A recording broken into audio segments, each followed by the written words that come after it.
Hello champions, welcome to Social Studies lesson. This topic is very interesting because it will help us to know more about our country, Nigeria. Please remove every form of distractions. Bring out your notes and pen to jot down important points. Sit back, relax, and enjoy the lesson. In today's lesson, we are going to study the topic Nigeria as a federation. By the end of the lesson, you should be able to 1. Define federation, 2. Define federalism, and 3. State the need or reasons or advantages of federation. Number 4, lists the characteristics of federation. And 5, states the problems of Nigerian federation. Finally, number 6, you should be able to discuss Nigeria as a federation during the colonial era. Now let's begin with the definitions of federation. 1. Federation is a system of government whereby power is shared among the levels of government.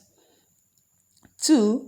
Federation also means the relationship of a state of government of a nation, which is formed by the union of several states or nations. 3. Federation is also the union of different ethnic groups who have agreed through negotiations and understanding to accept the authority of a central government. And number 4, federation is a group of states united under a central government which decides on foreign affairs, defense, currency, and so on. The meaning of federalism. Federalism is the system of government by which a country is governed as a federal state.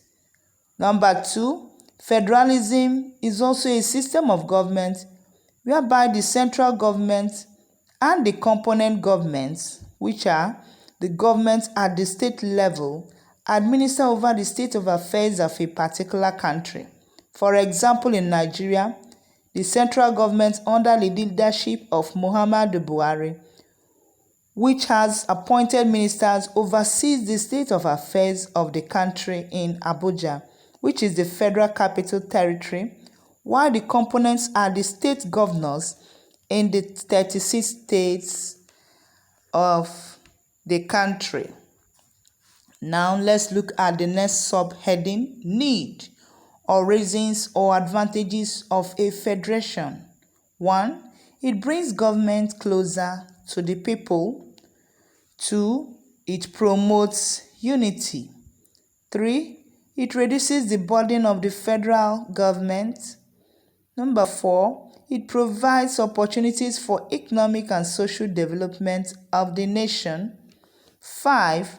It allows the rotation of the leadership of the country among the federating states. Number 6. It enables a nation to be well defended and secured.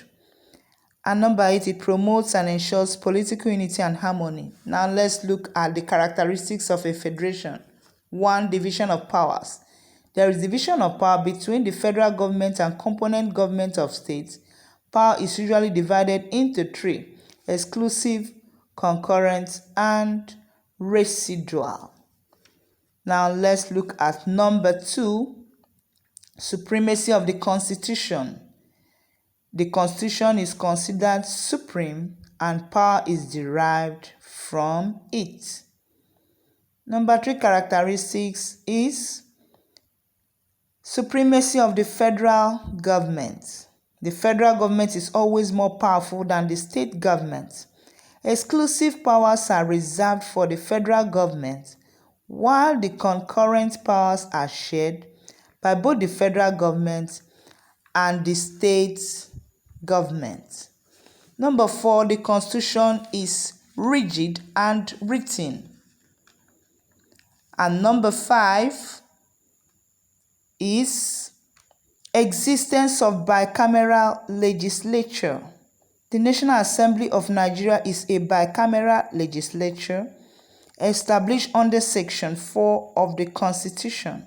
It consists of House of Senate with 109 members and House of Representatives or House of Reps with 360 members. Number 6, federal government controls key areas like armed forces, paramilitary, foreign affairs, mineral resources, etc.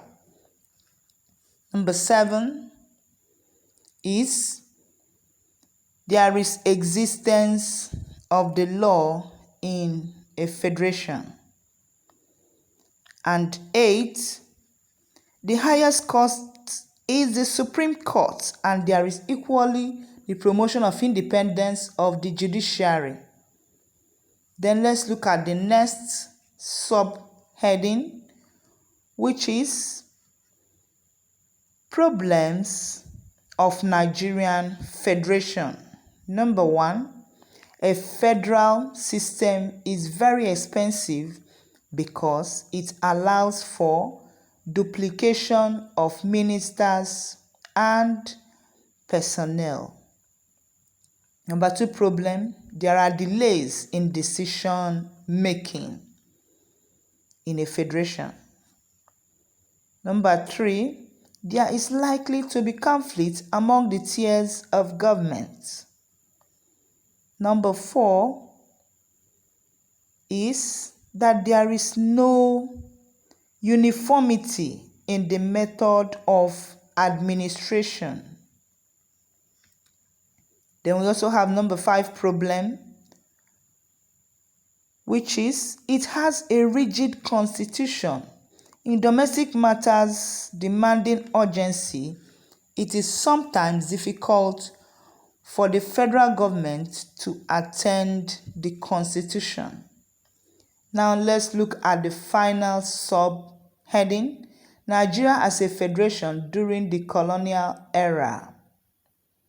Colonial Nigeria was ruled by the British Empire from the mid-19th century until 1960, when Nigeria achieved independence.